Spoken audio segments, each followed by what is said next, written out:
Hi, this is Tutor Nick P, and this is Proverbs 248. The proverb today is a very famous one. Spare the rod and spoil the child. Okay, let me step back for a second. Anybody want a screenshot now? All right, let's get right to it. If a person says, spare the rod and spoil the child, he or she means that if one does not discipline or punish a child when he or she misbehaves, the child will never learn obedience or have proper manners. All right, let's continue.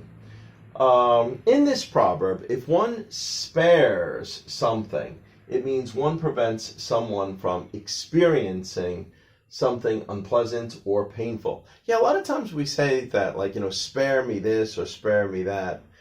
Basically means, don't let me have to suffer this unpleasant thing. All right, let's continue. So in this case, spare prevents one from using the rod. The rod is a long stick, or bar that in the past a child might have been spanked with in order to teach obedience. Spoil means, it could mean to make worse, it could mean to ruin. But we also say a spoiled child is one who behaves badly because he or she has always been given what they want, and probably they have never really been disciplined. That's where the key part comes in. All right, let's continue. There are two theories to the origin. The first one comes from the King James Version of the Bible, the book of Proverbs 13:24. Here is the quote. He that spareth his rod, so spareth is the old version of spare. So he that spareth his rod hateth his son. So according to this Bible saying that if you don't do this, it kind of shows that you dislike or you hate your son because, you're letting him become ruined. But he that loveth him chastiseth him betimes. Okay, let's continue here. Chastiseth mean to correct by punishment or discipline. And betimes is old use for in good time or speedily, quickly. So you will do it quickly to make them learn good manners. Okay, let's continue.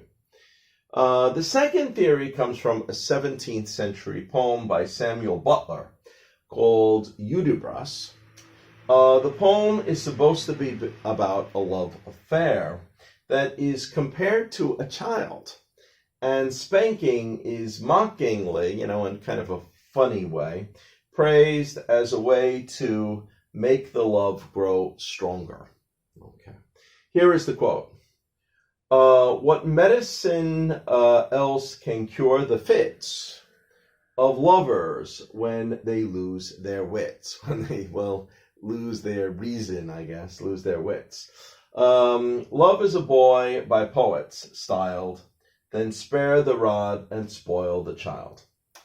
Okay. They both are very connected to it. The second one has got it down perfectly. Spare the rod and spoil the child. But the first one from the Bible also really has the idea. Maybe Samuel Butler got some of his idea from the Bible too. Who knows? So it's worth mentioning both here. Anyway, we just have one example to show this one today. And here it is. You have to discipline your child. If you don't, you will end up with a spoiled brat. That's the way we usually say it. Remember, spare the rod and spoil the child. Okay, great. I hope you got it. Hope it was informative. I hope it was food for thought. Thank you for your time. Bye-bye.